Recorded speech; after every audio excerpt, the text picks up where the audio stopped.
Chapter 3. There was an open space beyond the gate, a square large enough to hold an army. Around its edges were the stalls of merchants. Their canopies were of rich woven stuffs, and the wares they sold were such things as have not been seen on Mars for more centuries than men can remember. There were fruits and rare furs, the long-lost dyes that never fade, furnishings carved from vanished woods. There were spices and wines and exquisite cloths. In one place, a merchant from the far south offered a ceremonial rug woven from the long bright hair of virgins, and it was new. These merchants were all human. The nationalities of some of them I knew. Others I could guess at from traditional accounts. Some were utterly unknown. Of the throngs that moved about among the stalls, quite a number were human also. There were merchant princes come to barter, and there were companies of slaves on their way to the auction block. But the others... I stayed where I was, pressed into a shadowy corner by the gate, and the chill that was on me was not all from the night wind. The golden-skinned, silver-crested lords of Shandakor I knew well enough from Corin.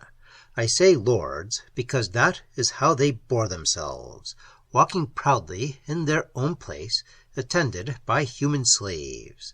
And the humans who were not slaves made way for them and were most deferential, as though they knew that they were greatly favored to be allowed inside the city at all. The women of Shandakor were very beautiful, slim golden sprites with their bright eyes and pointed ears.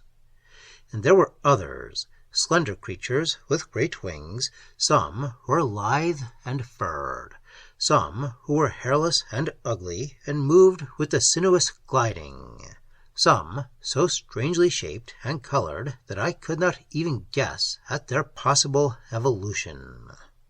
The lost races of Mars, the ancient races of whose pride and power nothing was left but the half-forgotten tales of old men in the farthest corners of the planet. Even I, who had made the anthropological history of Mars my business, had never heard of them, except as the distorted shapes of legend, as satyrs and giants used to be known on Earth. Yet here they were, in gorgeous trappings, served by naked humans, whose fetters were made of precious metals, and before them, too, the merchants drew aside and bowed. The lights burned, many-colored, not the torches and cressets of the Mars I knew, but cool radiances that fell from crystal globes.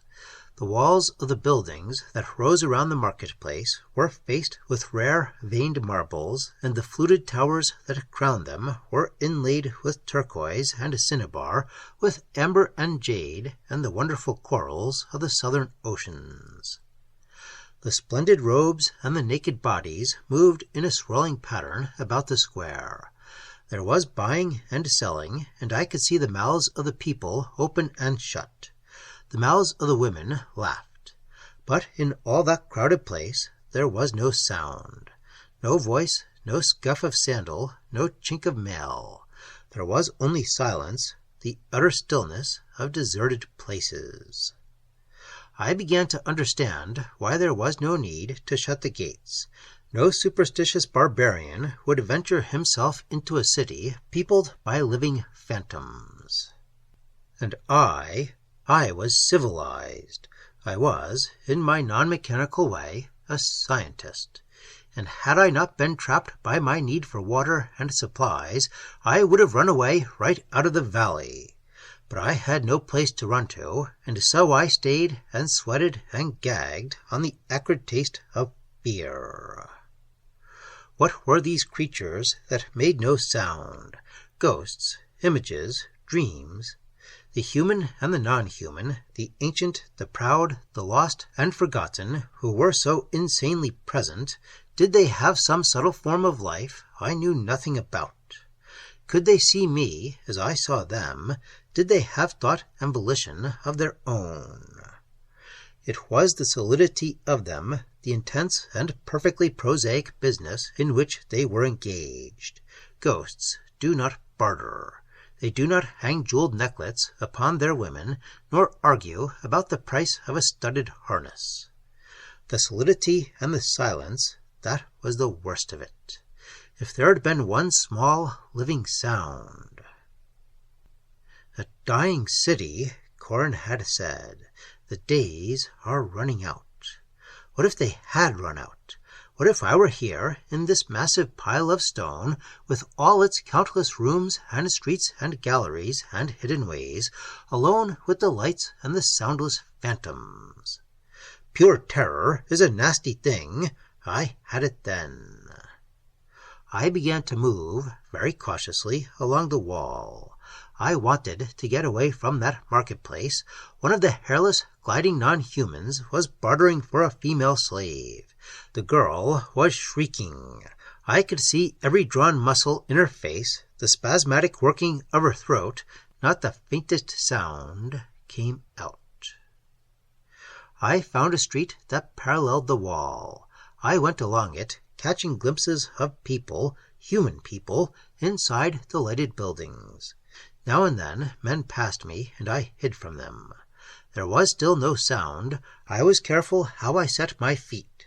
Somehow I had the idea that if I made a noise, something terrible would happen. A group of merchants came toward me. I stepped back into an archway, and suddenly from behind me there came 3 spangled women of the Sarais. I was caught. I did not want those silent, laughing women to touch me. I leaped back toward the street, and the merchants paused, turning their heads.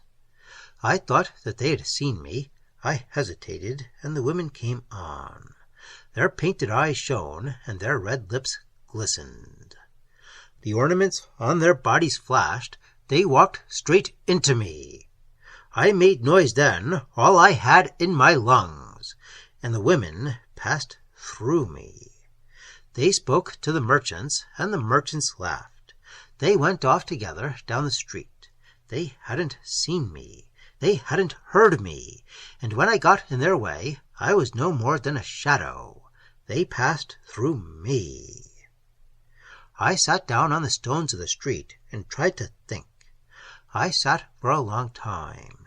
Men and women walked through me as through empty air.